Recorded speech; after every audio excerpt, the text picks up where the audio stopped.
Iran, Israel और America महायुद्ध का 11वां दिन है और पिछले 48 घंटों में जो हुआ उससे पूरी दुनिया हिल गई है। देर रात अमेरिका के राष्ट्रपति डोनाल्ड ट्रंप और रूस के राष्ट्रपति व्लादिमीर पुतिन के बीच 1 घंटे फोन पर बात हुई। दोनों नेताओं ने ईरान जंग पर बातचीत की। इस बातचीत के बाद ट्रंप ने कहा कि ईरान युद्ध अब पूरा होने के करीब है, यानी सीधे तौर पर उन्होंने बातचीत में संकेत दिए कि युद्ध जल्द खत्म हो सकता है। ट्रंप पुतिन के बीच में 1 घंटे बातचीत इन हालातों के बीच में बेहद महत्वपूर्ण मानी जा रही है, जहां पर पुतिन से बातचीत के बाद अमेरिकी राष्ट्रपति ने कहा कि युद्ध अब पूरा होने के करीब है, यानी कि ये माना जाए कि क्या अब युद्ध खत्म हो जाएगा और अगर हाँ तो और कितने सप्ताह ये युद्ध चलेगा। हालांकि इस पूरे मामले में ईरान की तरफ से एक बार भी युद्ध खत्म करने को लेकर बात नहीं कही गई है। हालांकि ईरान बार बार ये कह रहा है कि अब वो पीछे नहीं हटेगा। जिस तरीके से नुकसान भारी उसको पहुंचा है और हमले लगातार ईरान की तरफ से जारी हैं, ये संकेत ईरान की तरफ से नहीं मिल रहे। लेकिन कल जो बातचीत राष्ट्रपति पुतिन और अमेरिकी राष्ट्रपति के बीच में हुई, उससे ये संकेत मिल रहे हैं कि ट्रंप ने जो कहा है क्या वो करके दिखाएंगे। क्या कुछ कहा अमेरिकी राष्ट्रपति ने, पहले आपको वो सुनवाते। They have no navy, they have no air force, they have no anti-aircraft, and they have no leadership. It's all gone. We could call it a tremendous success right now as we leave here. I could call it, or we could go further, and we're going to go further. But the big risk on that war has been over for 3 days. We wiped them out in the first 2 days. We were talking about Ukraine, which is just a never-ending fight, and look, there's tremendous hatred between President Putin and President Zelensky. They can't seem to get it together. But I think it was a positive call on that subject. And we obviously talked then about the Middle East. And he wants to be helpful.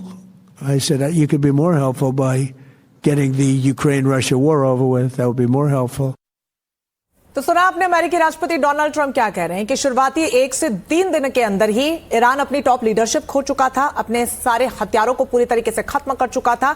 ऐसे में अब वक्त आ चुका है कि हम इस युद्ध को खत्म कर सकते हैं। हालांकि इस पूरे बयान के मुख्य मायने क्या हैं, इस पर हम चर्चा करेंगे। खास मेहमान हमारे साथ जुड़ रहे हैं, पूर्व राजनयिक दीपक वोरा साहब हमारे साथ जुड़ रहे हैं, बहुत स्वागत है। Defence expert major general AK Siwach भी हमारे साथ जुड़ रहे हैं, सर आपका भी बहुत स्वागत है। और हमारे संवाददाता न्यूज रूम से राजीव रंजन हमारे साथ बने हुए। राजीव, सबसे पहले मैं आपका रुख करना चाहूंगी, एक बहुत बड़ा बयान इसे माना जा रहा है उन परिस्थितियों में जहां पर एक तरफ तो डोनाल्ड ट्रंप कह रहे हैं, धमका रहे हैं बार बार कि अंजाम बुरा नहीं होगा, मौजूदा खामनेई को भी हम मार डालेंगे, हमारे विरुद्ध सरकार कैसे बना ली, दूसरी तरफ संकेत दे रहे हैं कि युद्ध खत्म हो सकता है। ये कॉन्ट्रडिक्शन क्यों? देखिए, दोनों तरफ से कंट्रडिक्शन जरूर है, लेकिन एक अच्छे संकेत जिसको आप देख सकते हैं, ट्रंप यहां पर यह कह रहे हैं कि, और ये बात ट्रंप तब कह रहे हैं कि जब रूसी राष्ट्रपति पुतिन से उनकी बाकायदा बातचीत हुई है। यह नहीं भूलना चाहिए कि ईरान का सामरिक साझेदार जो है वो रूस है। रूस बाकायदा हथियारों के मामले में ईरान की मदद करता रहा है और यहां जो पुतिन की बातचीत होती है, ट्रंप से बातचीत होती है। हालांकि जो ट्रंप ने जो कहा कि ज्यादातर बातचीत रूस से यूक्रेन को लेकर हुई, लेकिन यहां भी रूस जो मदद करना ये चाह रहा है कि जो लड़ाई जो चल रही है यहां पर, ये खाड़ी युद्ध जो चल रहा है उसको रोकने के लिए जो है वो मदद करना चाहते हैं। दूसरी तरफ ईरान के उप विदेश मंत्री का भी बयान आया है कि दुनिया के कई महत्वपूर्ण देश, जिसमें फ्रांस का उन्होंने जिक्र किया है, चीन का जिक्र किया है, रूस का जिक्र किया है और दूसरे कई कंट्रियों का जिक्र किया है कि वह भी चाहते हैं कि लड़ाई खत्म हो। उनका यह कहना है कि हमने लड़ाई की शुरुआत नहीं की, हम पर तो युद्ध थोपा गया है। तो दोनों पक्षों को रियलाइज हो रहा है कि युद्ध के 11वें दिन जिस तरह से हाहाकार मचा हुआ है, चारों तरफ नुकसान हो रहा है, तो उससे अब यह लगता है कि किसी तरह एक सेफ पैसेज की बात, जिसको बिल्कुल राजीव कहा जाता है कि युद्ध से मसले का हल होगा, लेकिन युद्ध तो अपने आप में एक बहुत बड़ा मसला है, उससे कोई मसला कैसे सुलझ सकता है, यह आज तक समझ से परे है। दोनों खास मेहमान भी हमारे साथ बने हुए हैं, उनका भी रुख करेंगे, लेकिन उससे पहले चूंकि आज युद्ध का 11वां दिन है तो 11 बड़ी तस्वीरें आपको दिखा देते हैं कि इस युद्ध से कितना नुकसान पहुंचा है, हालात कितने भयावह हो चले हैं और आसपास के देशों पर भी किस कदर असर पड़ रहा है। शुरुआत 28 तारीख से 28 फरवरी से हुई और आज की तारीख आप देखिए और तस्वीर आप देखिए और अंदाजा लगाइए कि कितना भयावह ये युद्ध हो चला है। खासतौर पर ईरान पूरी तरीके से आक्रामक सैन्य कार्रवाई में जुटा हुआ है और वो पीछे हटने को तैयार बिल्कुल भी नहीं है। दीपक वोरा, मैं सबसे पहले आपका रुख करना चाहूंगी। डोनाल्ड ट्रंप जब ये कह रहे हैं कि अब युद्ध करीब है खत्म होने के, सबसे पहले तो ये समझाइएगा कि इस बयान के इन हालातों में मतलब क्या है और वाकई में क्या वो युद्ध खत्म करेंगे या फिर कहीं ना कहीं एक डर भी अमेरिका को सता रहा है लंबा युद्ध खींचने का? बहुत बहुत धन्यवाद बेटा। आपके साथ जब होता हूँ बहुत अच्छा लगता है। Mister Rathore, you are brilliant, और आपसे कितनी अच्छी तरह से आप सब कुछ पेश करती हैं। अब जनरल साहब बैठे हैं टोपी पहन के, तो मुकाबला करता हूँ इनका भी, मैं भी टोपी पहन लेता हूँ। ये देखिए भारत की टोपी पहन के जनरल साहब बात करते हैं। अब देखिए मैक्रोन भी गया है चार्ल्स द गॉल कैरियर पर, वहां उसने कहा है कि फ्रेंच नेवी हॉर्मुज स्ट्रेट्स में शिप्स को एस्कॉर्ट करेगी। इसका मतलब फ्रांस भी आ गया है, उसका एक एयरक्राफ्ट कैरियर आया, ब्रिटेन का एयरक्राफ्ट कैरियर तैयार हो। अरे कब तक मार खाएगा ईरान, कब तक उसके नागरिक पिटते रहेंगे? कोई झुकता नहीं है, कोई रुकता नहीं है, लेकिन थक जाएंगे दोनों, और थकेगा सबसे पहले ईरान। आप देखते जाइए, ये जो बातचीत हुई है ट्रंप और पुतिन के बीच में, बेटा मैं तो उस एरिया में बहुत साल रहा हूं, खाड़ी एरिया में 20 साल रहा हूं। बात ये हुई है कि टाइगर यूक्रेन को खा जा, मैं कुछ नहीं करूंगा, बस ईरान मुझे खा जाने दे, तू कुछ मत करना। मेरा ख्याल ये समझौता हो चुका है। बलि की बकरी ईरान, बेवकूफ लोग हैं, और दूसरी तरफ यूक्रेन, वो तो उससे बड़ा बेवकूफ है। ये होने वाला है, you will see it in the next 7 दिन के अंदर। ये थम जाएगा, क्योंकि ईरान की मार खाने की क्षमता अब कम होती मतलब आप ये कह रहे हैं कि ईरान सबसे पहले थक जाएगा और ईरान रुक जाएगा? अमेरिका क्यों थकेगा? अब तो सारा नेटो कूद पड़ा है उसके साथ। हाँ, उसने अभी तक आपने देखा है। क्विक रिएक्शन एक सिवाज जी से ले लूं, फिर वापस आपके पास लौटूंगी। सिवाज साहब, वोरा जी तो कह रहे हैं कि ईरान बैक ऑफ कर लेगा, लेकिन ईरान तो हर बार ये कह रहा है कि हम झुकने वाले नहीं है और बातचीत तक के लिए वो तैयार नहीं है। देखो सच्चाई ये है ना कि अकेला पड़ गया है ईरान। ईरान के साथ कोई है नहीं। ईरान कब तक लड़ सकता है? ईरान जब तक लड़ सकता है जब तक उसके मिसाइल, रॉकेट और ड्रोन का भंडार है। और जब शुरू में सोचा गया था कि करीब 5 से 6 हजार उसके रॉकेट मिसाइल हैं, और करीब 50,000 के करीब इसके पास शाही ड्रोन और बाकी हो सकते हैं। और आप देखें 11 दिन हो गए, काफी हद तक उसका जो वेपन सिस्टम है वो खत्म हो गया। तो ऐसे में उसको कोई खास मदद कहीं से मिल नहीं रही, ना चीन दे पा रहा है ना रूस दे पा रहा है। रूस की इन्वॉल्वमेंट यूक्रेन से है, चीन का फोकस जो है वो ताइवान की तरफ है। तो ऐसे में सच्चाई यह है कि एक फेस सेविंग चाहिए, और अमेरिका भी नहीं चाहता ये लड़ाई लंबी चले, क्योंकि अमेरिका ने भी ये नहीं सोचा था कि इस लड़ाई का जो एक प्रकार centre of gravity middle east हो जाएगा। क्योंकि जहां मिडिल ईस्ट पे हमले किए हैं ईरान ने, तो पूरी इकोनॉमी वर्ल्ड की डगमगा गई है। स्ट्रेट ऑफ हार्मुज भी बंद हो गया है, 20% पूरे वर्ल्ड का ऑयल जाता है। तो इसको मद्देनजर रखते हुए, और मुझे बिल्कुल ठीक बोला एम्बेसडर वोरा साहब ने कि कहीं ना कहीं जो डोनाल्ड ट्रंप और पुतिन की बात से कोई ना कोई पॉजिटिव नतीजा निकला है, और ये लड़ाई के पहली बार ऐसे संकेत मिले हैं कि ये लड़ाई खत्म हो सकती है। और एक face saving, America face saving चाहिए। डोनाल्ड ट्रंप चाहते हैं कि वो ऐसा दिखाएं कि हमने ईरान को घुटनों पे ला दिया, और कहीं ना कहीं ये इनडायरेक्टली पास हो और वो यहां से निकले। उनको लग रहा है कि ये लड़ाई अगर लंबी चली तो दलदल है, जैसे रूस यूक्रेन के अंदर फंस गया है, अमेरिका भी यहां फंस जाएगा। वहां पर कुछ ही देश इन्वॉल्व थे, यहां पर पूरे वर्ल्ड की इकोनॉमी डिपेंडेंट है। आप देखें 11 दिन में हो क्या गया है पूरे वर्ल्ड के अंदर। हाकार ऑयल जो के रेट हैं $100 पर बैरल से ज्यादा बढ़ते जा रहे हैं, और बढ़ते चले जाएंगे। उसके बाद फर्टिलाइजर, फूड, सब में इन्फ्लेशन बढ़ जाएगा। तो मुझे लगता है एक फेस सेविंग है, अमेरिका भी चाहता है। समस्या है सिवाज साहब, वो तो एक बहुत बड़ी समस्या, उस पर भी हम चर्चा करेंगे। लेकिन वोरा जी, 2 बड़ी बातें कल हुई। एक तो राष्ट्रपति पुतिन ने बधाई संदेश भेजा मुजतबा खामनेई को, और साथ ही अपना समर्थन भी खुलेआम ईरान को दिखा दिया दुनिया को। दूसरी तरफ बातचीत की उन्होंने contradiction on the other hand, अगर हम देखें अमेरिकी राष्ट्रपति से, जिनका दबाव लगातार बना हुआ ईरान पर, बावजूद इसके उन्होंने सपोर्ट दिया ईरान को। तो ये जो परम्यूटेशन कॉम्बिनेशन है, अगर आप इसको समझा पाए, क्योंकि ये समझ से परे। ये आपने बहुत अहम प्रश्न पूछा। मुझे 52 साल हो गए हैं कूटनीति में। Welcome to the world of diplomacy. आज इसके साथ दोस्ती है, कल उसके साथ है, कोई फर्क नहीं पड़ता इन लोगों को। इस समय रूस को क्या नुकसान हो रहा है? 0। अमेरिका को वो अपना सामग्री वहां पे कर रहे हैं, उसके 6-7 लोग मारे गए हैं, कहते हैं 6-7, हो सकता है ज्यादा हो, लेकिन उसकी डोमेस्टिक जो आर्मामेंट्स इंडस्ट्री है, मिलिट्री इंडस्ट्रियल कॉम्प्लेक्स, वो तो भांगड़ा कर रहे हैं कि और करो और करो और करो। और आप देखेंगे जब इकोनॉमिक फिगर्स आएंगे, क्योंकि अमेरिका की वॉर इकोनॉमी है, वो ग्रो करेगा। अब इसमें 2 चीजें बहुत महत्वपूर्ण है बेटा, गिव मी अ मोमेंट, मैं बता देता हूं। मेरे कुछ इजरायली दोस्त हैं मेरे ग्रुप में, रिटायर्ड जनरल्स एटसेट्रा। तो मैंने एक से पूछा था कि ये मुज्तबा किधर है, ये जो जिसको सुप्रीम लीडर बनाई? वो प्रेसिडेंट कुछ नहीं है, सुप्रीम लीडर है, वो रिलीजियस लीडर है, वो कोई वहां इलेक्टेड लीडर नहीं है। तो उन्होंने मुझे ये जवाब दिया। अब आप पुष्टि इसकी करिएगा अपने सूत्रों से। उन्होंने कहा कि वो अपने बाप के पास चला गया। I don't know what that means, कि कहां है कहां नहीं है। जो सच्चाई है वो ये है, उसका जो मिलिट्री सेक्रेटरी था, जो एक जनरल था, उसको प्रमोट किया गया, उसको बना दिया मिलिट्री सेक्रेटरी मुज्तबा खमेनी का, और 1 घंटे के अंदर वो भी चला गया। तो इसका मतलब है पूरी जानकारी इनको है, और मेरा मानना है हो सकता है कि इजराइल ने इसको भी खत्म कर दिया हो। IRGC, Islamic revolutionary guard core, अब एक अनगाइडेड मिसाइल है, डिसेंट्रलाइज, जो प्रोविंस में है, बटालियन कमांडर तू भी ठोक, कोई सेंट्रलाइज कमांड तेहरान में बचा नहीं है, सब कुछ नष्ट हो चुका है। तो ये अपने लेवल पर ऑपरेट बिल्कुल, फिर भी एड़ी चोटी का जोर तो ईरान लगा ही रहा है ना। आपके पास लौटूंगी, इस बीच एक बड़ी जानकारी सामने आ रही है। बहरीन के एक होटल पर ईरान का बड़ा अटैक देखने को मिला है। ये बड़ा बहरीन के होटल में अमेरिका के सैनिक रुके हुए हैं, ये इंटेलिजेंस से इनपुट मिला होगा, उसके बाद इस बड़े हमले को अंजाम दिया गया।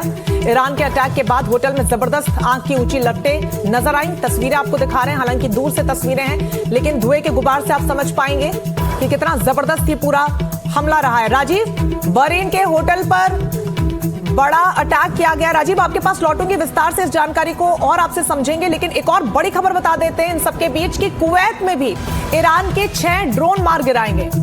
ये ईरान ने ड्रोन से यूएस बेस को निशाना बनाया था, जिसके बाद ये बड़ी जानकारी सामने आ रही है, जहां पर कुवैत ने ईरान के 6 ड्रोन को मार गिराया है। तो लगातार ईरान अपने ड्रोन की शक्ति का इस्तेमाल कर रहा है, हालांकि अब बैकफायर, उसको बैकलैश भी यहां पर मिलता हुआ नजर आ रहा है। राजीव, बहरीन के एक होटल में बड़ा हमला हुआ है और इनपुट मिला था कि अमेरिकी सैनिक वहां पर है, उसको लेकर और क्या कुछ जानकारी सामने आ रही है? कौन सा होटल है, क्या कोई सिविलियंस भी वहां पर थे?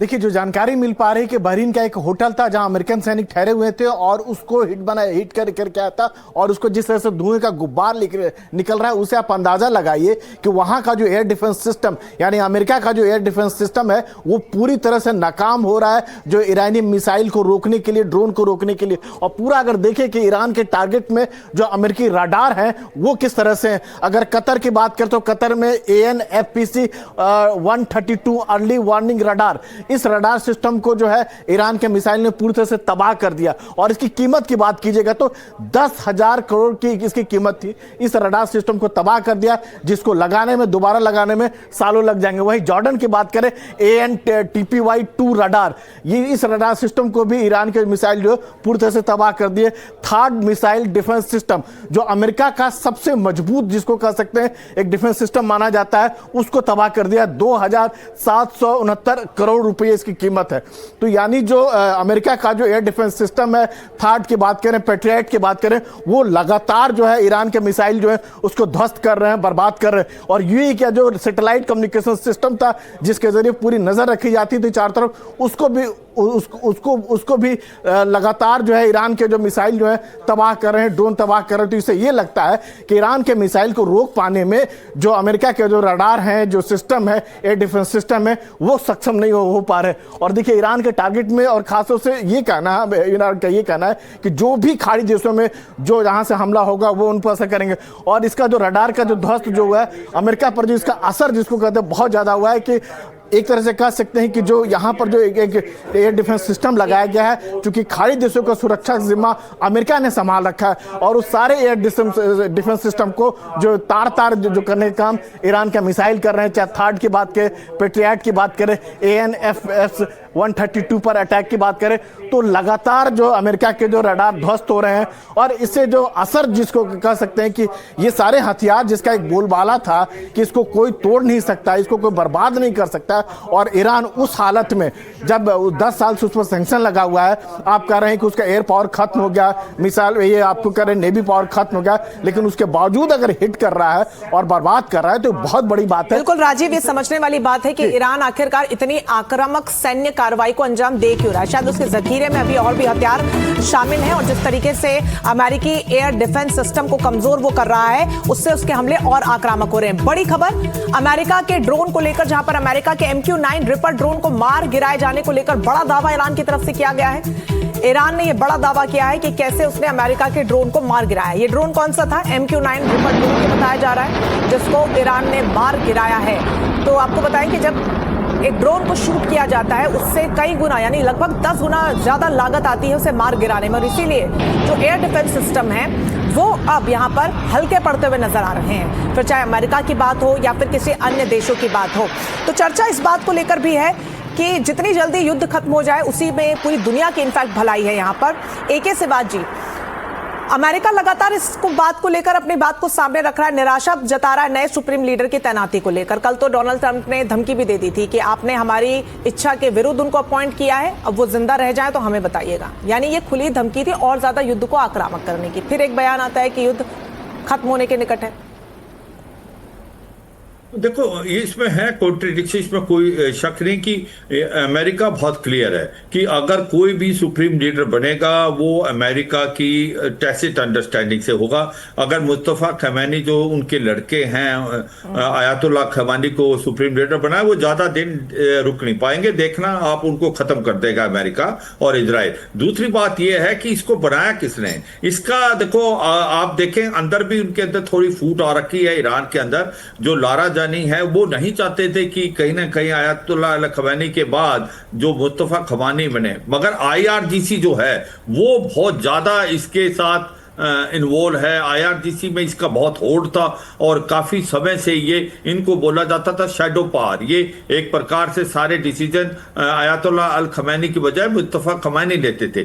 तो मुझे लगता नहीं ज्यादा देर टिक पाएंगे। दूसरी बात, आप बता रहे हैं कि कहीं ना कहीं बातचीत का दौर, देखो लड़ाई के दौरान डायलॉग डिप्लोमेसी चलती रहती है, बैक चैनल डिप्लोमेसी चलती है। हर देश अपना नेशनल इंटरेस्ट देखता है, इसमें कोई शक नहीं कि अब अमेरिका ये देख रहा है कि इस लड़ाई में लंबा चलने से उनको भी नुकसान है, क्योंकि अमेरिका के अंदर जो अप्रूवल रेटिंग है डोनाल्ड ट्रंप की, उसमें भी थोड़ा सा कमी आई है। बॉडी बैग भी वहां जाएंगे, इन्फ्लेशन भी वहां हो रहा है। अगर वो हायर एंगल पे वो ये दिखाएं कि हमने वाकई ईरान को घुटनों पे टेक दिया, ईरान की नेवी बर्बाद, एयर पावर बर्बाद, एयर डिफेंस सिस्टम बर्बाद, और कहीं ना कहीं रूस जो है इस बात में मध्यस्थता का कुछ करता है, तो मुझे लगता है लड़ाई रुकने के चांसेस हैं। बिल्कुल, अमेरिका भी सवाल है AK सिवाज जी, वही सवाल लगातार उठ भी रहा है, क्या मध्यस्थता हो सकती है? क्योंकि चीन ने भी अब अपील की है कि सीज फायर कर दीजिए साहब, युद्ध विराम कर दीजिए, राहत हो जाएगी। क्योंकि दुनिया भर में न सिर्फ नुकसान हथियारों का हो रहा है, इंफ्रास्ट्रक्चर का हो रहा है, बल्कि अर्थव्यवस्था पर भी बड़ा सवाल खड़ा हो रहा है। इन सबके बीच एक बड़ी खबर सामने आ रही है, सबसे पहले वो बता देते हैं, उसके बाद दीपक वोरा जी मैं आपका रुख करूंगी। UAE पर ईरान ने कई ड्रोन्स दागे हैं। UAE की सेना ने ईरानी ड्रोन्स को हालांकि मार गिराया है। ईरान ने पिछले 11 दिनों पर UAE पर 1400 से ज्यादा ड्रोन अटैक किए हैं और 250 से ज्यादा मिसाइल अटैक किया है। तो UAE सबसे ज्यादा प्रभावित है। अगर आप खाड़ी के देशों का जिक्र करें कि किस तरीके से ईरान वहां पर अपनी आक्रामक सैन्य कार्रवाई को जारी किए हुए है और 250 से ज्यादा मिसाइल अटैक किया गया है, 1400 से ज्यादा ड्रोन अटैक किए गए हैं। तो UAE यहां पर बहुत ही ज्यादा दंश झेल रहा है, जिसको दीपक वोरा, जिसका जिक्र भी हम लगातार कर रहे थे कि युद्ध अगर चालू रहता है तो सिर्फ अमेरिका, इजराइल और ईरान नहीं है, बल्कि आसपास के खाड़ी देश हैं और इसकी आंच अन्य देशों में, पाकिस्तान में देखिए किस तरीके से हालात गंभीर होते जा रहे हैं, अर्थव्यवस्था खराब होती जा रही है, टूटती जा रही है। सवाल यह भी है कि अगर हम इस क्रोनोलॉजी को समझे, अगर आप चूंकि बेहतर समझा पाएंगे, पुतिन बधाई देते हैं मुस्तफा खामेनी को, फिर पुतिन की बातचीत होती है अमेरिकी राष्ट्रपति से। क्या इस लूप को समझा जाए कि सीज फायर हो सकता है, पुतिन वो कड़ी हो सकते हैं जो मध्यस्थता करवा सकते हैं, क्योंकि वो एक्सेप्ट कर रहे हैं सुप्रीम लीडर को। ऑन द अदर हैंड एक ऐसा राष्ट्रपति जो एक्सेप्ट नहीं करता है। ये बहुत आपने अहम प्रश्न पूछा है। इसको हम कॉन्ट्रडिक्शन नहीं कहते हैं डिप्लोमेसी में, इसको स्ट्रेटेजिक डिसेप्शन कहते हैं। कुछ इससे कहो, कुछ उससे कहो, अगर दोनों में तालमेल नहीं है तो कोई फर्क नहीं पड़ता, ये जानबूझ के हम करते हैं। कौन मध्यस्थता कर सकता है? मेरा मानना है कि रूस नहीं कर पाएगा, क्योंकि इजराइल कभी स्वीकार नहीं करेगा। अगर कोई मध्यस्थता कर सकता है, सीज फायर की तगड़ी अपील कर सकता है, तो वो भारत है। चीन की बात कोई नहीं सुनेगा, वो तो पैसा जहां मिलेगा अपने आप को वहीं बेच देंगे। सो आई थिंक भारत, जिसने एक मध्यस्थता करने की कोशिश की थी यूक्रेन और रूस के बीच में, कामयाब नहीं हो, वो अलग बात है। अगर दोनों देश तैयार हैं कि कोई मध्यस्थता करे, इजराइल नहीं होगा तैयार, क्योंकि उसने कसम खा ली है कि मैं अब ईरान को कभी उभरने नहीं दूंगा। ईरान ने कसम खा ली है कि यहूदियों को जीने का अधिकार नहीं है। तो कॉमन ग्राउंड बेटा कहां पर है? सीज फायर वगैरह सब हो जाएगा, लेकिन एक्चुअल जो एक्सेप्टेंस एक दूसरे को, वो बहुत दूर है। फाइनली UAE की आपने बात की, उनके राष्ट्रपति एक दिन के लिए भारत दौड़े आए थे, अभी कुछ समय हुआ है, और उन्होंने एक बड़ी मजेदार चीज यहां पर कही थी कि उन्होंने, क्षमा कीजिएगा, उन्होंने ये कहा था जब यहां पर आए कि भाई भारत के साथ हम और दोस्ती करना चाहते हैं। वो फिर अपने देश में एक अस्पताल में, ये सुनिए, अस्पताल में गए। भारत का जो टेक है वो भी केंद्र बिंदु में है। बहरहाल आपके पास लौटू, उससे पहले एक बड़ी खबर सामने आ रही है। बड़ी खबर बता दें दर्शकों को, युद्ध पर ईरान के विदेश मंत्री का बड़ा बयान सामने आया है। ईरान की तरफ से कहा गया है कि अमेरिका से अब कोई बातचीत नहीं होगी। अब अमेरिका से बातचीत का कोई एजेंडा ही नहीं है। ईरान के विदेश मंत्री सैयद अब्बास अग्राची ने अमेरिका मीडिया से कहा कि अमेरिका से अब कोई बातचीत नहीं होगी। तो सीधे तौर पर जिसका जिक्र आप कर रहे थे दीपक वोरा की ना तो इजराइल तैयार होगा, और चूंकि आप कह रहे थे कि ईरान पूरी तरीके से थक जाएगा, हार जाएगा, हथियारों का जखीरा खत्म हो जाएगा, कब तक वो सरवाइव करेगा, लेकिन ईरान तो कह रहा है कि बिल्कुल बातचीत नहीं करेंगे, जंग के मैदान में हम हैं, आप आइए सामने, हम आत्मरक्षा में ही सही लेकिन हमले लगातार करेंगे। हाँ देखो इसमें सॉरी क्षमा कीजिए। मुझे ऐसा लगता है कि देखें, अगर आप ये सच्चाई है कि एक बहुत अच्छी कहावत है कि अमेरिका और इजराइल रुकने का नाम नहीं ले रहे और ईरान झुकने का नाम नहीं ले रहा, तो लड़ाई तो अगर कोई समझौता नहीं, कोई ना कोई मीटिंग ग्राउंड नहीं होगी, तो मुझे लगता है कि फिर तो ये लड़ाई चलती जाएगी और पूरे वर्ल्ड का आप देखें इकोनॉमी डिगमगाएगी। अगर आप देखें कि कहाँ सरप्राइज किया है अमेरिका और इजराइल को ईरान ने, क्योंकि उन्होंने इनकी जो स्ट्रेंथ थी उसको अंडर एस्टिमेट किया। ये नहीं सोचा था कि ईरान के पास इतनी काबिलियत और क्षमता है, ये लड़ पाएगा। तो दूसरा, कभी ये नहीं सोचा था मिडिल ईस्ट इस तरीके से गिर जाएगा। और मिडिल ईस्ट को क्यों ईरान टारगेट कर रहा है, उसकी 4 वजह है। एक तो बात है कि वो ये दिखाना चाहता मिडिल ईस्ट कंट्रीज को कि अगर आपने बेसिस दी है ईरान अमेरिका को, तो आज आपके लिए वो डिफेंस नहीं, आपके लिए लायबिलिटी बन गया है, और वो प्रेशर डालें अमेरिका को कि सीज फायर हो। दूसरा है वो नजदीक है, सरप्राइज फैक्टर है, इनका एयर डिफेंस सिस्टम इजराइल जितना फाइटी है नहीं, यहाँ थर्ड और पेट्रोल मिसाइल सिस्टम। मुझे लगता है जब से मिडिल ईस्ट एक्टिवेट हुआ है पूरे वर्ल्ड के अंदर, इसका बहुत डिफरेंट इंपैक्ट है। आप 12 दिन की पिछले साल जो लड़ाई हुई थी उसका इंपैक्ट इतना ज्यादा वर्ल्ड में नहीं हुआ था। तो ये सच्चाई है कि अब ईरान भी समझ रहा है कि वो ये दिखाना चाहते हैं अपने लोगों को भी कि हम नहीं रुकेंगे, ना झुकेंगे और हम लड़ते रहेंगे। तो अब्बासी जो बात कर रहे हैं, तो वो ही मुझे लगता है एक, लेकिन कहीं ना कहीं क्या वजह ये भी निकल कर सिबात साहब सामने आ रही है कि डोनाल्ड ट्रंप कहीं ना कहीं घबरा रहे हैं या लंबे संघर्ष से वो डर रहे हैं, उनको खौफ सता रहा है। क्योंकि एक खबर जो सोर्सेज के हवाले से सामने आ रही थी वो ये भी कि रूस की तरफ से कहा गया कि अमेरिका ने अनुरोध किया, उसके बाद राष्ट्रपति पुतिन के साथ उनकी बातचीत हुई है। तो कहीं ना कहीं he is also seeking for the same. क्या वो भी इस चीज को देख रहे हैं कि कोई मध्यस्थता करा दे, किसी तरीके से हम भी पीछे हट जाएं? मुझे लगता है क्योंकि उनको लग रहा है कि ज्यादा लंबी लड़ाई अमेरिका के पक्ष में नहीं है। अमेरिका की जो अप्रूवल रेटिंग है डोनाल्ड ट्रंप की गिर लिया है। मिड टर्म के इलेक्शन है नवंबर में, इन्फ्लेशन बढ़ेगा, अनएम्प्लॉयमेंट, तो ये समझना कि भाई इसके हथियार बिक रहे हैं। हथियार तो उसको वैसे भी बिक रहे थे, रशिया यूक्रेन की लड़ाई में बहुत हथियार बिक रहे हैं, यूरोप को दे रहा है, बेच रहा है, यूरोप दे रहा है यूक्रेन को। तो उसकी जो आर्मामेंट इंडस्ट्री है वो उसको तो बहुत ज्यादा फायदा हो चुका है। अब अपने हथियार खरीद के अपने हथियार लगा रहा है। आने टाइम में ये नहीं पता कि जीत कितनी क्लियर होगी। वो यही करने की कोशिश करें, डोनाल्ड ट्रंप क्लेम करें कि विक्ट्री होगी और कहीं ना कहीं फेस सेविंग करके निकलने की कोशिश करेंगे। क्या वो निकल पाएंगे ये तो समय बताया। इजराइल का थोड़ा सा टारगेट अलग है। इजराइल चाहेगा कि ये मौका है, अभी ईरान को नहीं छोड़ना, ईरान की न्यूक्लियर फैसिलिटी को बर्बाद, उसके मिसाइल सिस्टम को बर्बाद, और अमेरिका को एक प्रकार जाल में फंसा के इस लड़ाई में रखेगा। मगर अमेरिका ये चाहेगा कि इस लड़ाई से निकल सके, मगर फेस सेविंग करके अपर हैंड दिखा के। तो मुझे लगता है अमेरिका यही चाहेगा। बिल्कुल, अमेरिका की रणनीति इस वक्त ये हो सकती है कि सांप भी मर जाए और लाठी भी ना टूटा, यही कोशिश उसकी हो सकती है। इसीलिए शायद ये फोन कॉल वाली पूरी डिप्लोमेसी, और डिप्लोमेसी के लिए दीपक जी आपके पास मैं लौटूंगी क्योंकि एक सवाल मेरा आपसे भी, लेकिन उससे पहले एक बड़ी खबर बता दें। अमेरिका पर ईरान ने अब गंभीर आरोप लगाए हैं। अमेरिका स्कूल अस्पतालों पर लगातार हमला कर रहा है। ईरान की मीडिया के हवाले से बड़ा अपडेट सामने आ रहा है जहां पर ईरान ये कह रहा है कि स्कूलों को भी अमेरिका नहीं छोड़ रहा है। उससे पहले भी जो एक इस्लामिक स्कूल पर बड़ा हमला हुआ था जिसमें 150 से ज्यादा बच्चियों की जान चली गई थी, उनके कब्रों की तस्वीरें साझा करके दुनिया भर को एक मैसेजिंग यहाँ पर, जिसे स्ट्रेटेजिक वॉर भी कहा जाता है।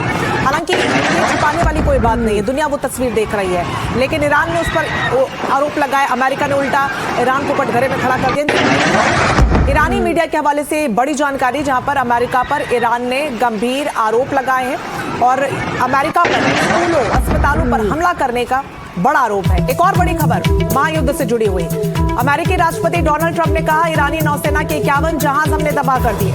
ईरानी नौसेना के 51 जहाजों को तबाह करने का जिक्र डोनाल्ड ट्रंप जो लगातार दावे कर रहे हैं कि हमने ईरान के हवाई जहाजों को नुकसान पहुंचाया है, नेवी के जहाजों को नुकसान पहुंचाया है, रडार सिस्टम को ध्वस्त कर दिया है। तो उस सबके बीच एक और बड़ा दावा डोनाल्ड ट्रंप का ये कि ईरानी नौसेना के 51 जहाज तबाह कर दिए। क्या कुछ वो कह रहे हैं, सुनिए। Most of Iran's naval power has been sunk. It's on the bottom of the sea. It's almost 50 ships. I was just notified it's 51 ships. I didn't know they had that many. Didn't last very long. We continue to target Iran's drone and missile capabilities. Their drones are way down. We've struck over 5,000 targets to date, some of them very major targets. Our B-2 bombers recently dropped dozens of 2,000-pound bombs to destroy missile launchers all over Iran and buried deep under Iranian soil in many cases. The soil was no match. And we're also annihilating the manufacturing base that the regime uses to build drones and missiles. अमेरिकी राष्ट्रपति को आप सुन रहे थे। हालांकि अमेरिकी राष्ट्रपति जो दावे करते हैं उससे बिल्कुल लग नहीं रहा है किसी भी तरीके से कि वो युद्ध खत्म होने की दिशा में आगे बढ़ रहे हैं, क्योंकि कभी बोलते हैं वो हमने ये इनका खत्म कर दिया, कभी वो उड़ा दिया। बहरहाल सवाल लगातार बना हुआ है। दीपक वोरा, जिस डिप्लोमेसी को लेकर हम जिक्र कर रहे थे, क्या ये एक डील भी हो सकती है कि पुतिन साहब को बोले कि साहब आप यूक्रेन वाला युद्ध एकदम जीरो कर दीजिए, खत्म कर दीजिए, इधर हम सोचते हैं, बात करते हैं। एक प्रश्न उठता है मेरे मन में कि इजराइल ने पहले हमला किया था ईरान की न्यूक्लियर फैसिलिटीज, उसके बाद हमला किया उसकी मिलिट्री फैसिलिटीज पर, अब तीसरा उसकी एनर्जी फैसिलिटीज पर। अब ये वॉर ऑफ अट्रिशन बन गई है। आपको पता है उसकी रिफाइनरीज पे हमला किया है, वाटर डिसैलिनेशन प्लांट पे हमला किया है, कह रहे हैं स्कूलों पे हमला कर रहा है, मेडिकल फैसिलिटी जहां बनाई जाती है उन पे हमला होगा। बेटा, जब जंग होता है, जनरल सिवाज मुझसे बेहतर जानते हैं, सबसे पहली मौत होती है सच्चाई की। हमें पता नहीं क्या हो रहा है, मैं तो डिपेंड करता हूं जो मेरे ग्रुप में लोग हैं, ईरान में हैं, इजराइल में, अमेरिका में, जो मुझे कह रहे हैं। मेरा अपना ये मानना है कि जब तक ईरान स्वीकार नहीं करेगा ऑफिशियली कि यहूदियों को उर्फ इजराइल को जीने का अधिकार है, इजराइल नहीं रुकेगा। सबसे बड़ा खतरा इजराइल को ईरान के न्यूक्लियर बॉम्ब से है, क्योंकि उसका न्यूक्लियर बॉम्ब कोई इस्लामिक बॉम्ब नहीं है, वो इजराइल स्पेसिफिक बॉम्ब है। किसके लिए बनाएगा? नेपाल पे तो वो मारेगा नहीं, ना साउथ अफ्रीका पे फेंकेगा, वो सिर्फ इजराइल के लिए अपना न्यूक्लियर बॉम्ब बना रहा है, अपना न्यूक्लियर प्रोग्राम रख रहा है। इजराइल इसको कभी स्वीकार नहीं करेगा। इजराइल के लिए fight to the end, existential. America क्योंकि बहुत समर्थक है इजराइल का, वो भी ठोकेगा। अब फ्रांस भी आ गया, ब्रिटेन भी आ गया। कब तक, मैं ही अपने आप से पूछता हूं, शिया में शहादत वगैरह सब बहुत अच्छी बात है, कुर्बानी, कब तक आप लड़ते रहेंगे? कब तक लोगों को भूखा रखेंगे? कब तक धर्म के नाम पर? किसी भी चीज का एंड तो है नहीं दीपक वोरा, और इसीलिए लगातार सवाल खड़े हो रहे हैं कि क्यों इस जंग की आखिरकार शुरुआत हुई। हालांकि जिन परमाणु संयंत्रों का जिक्र लगातार अमेरिका करता है, उस पर तो जून पिछले साल हमला कर ही चुका था, उन्हें वो तबाह कर चुका था, तो फिर इस जंग की क्यों आखिरकार जरूरत पड़ी? ये बड़ा सवाल लगातार बना हुआ है। आप दोनों का बहुत शुक्रिया हमारे साथ जुड़ने के लिए और तमाम सवालों का जवाब देने के लिए।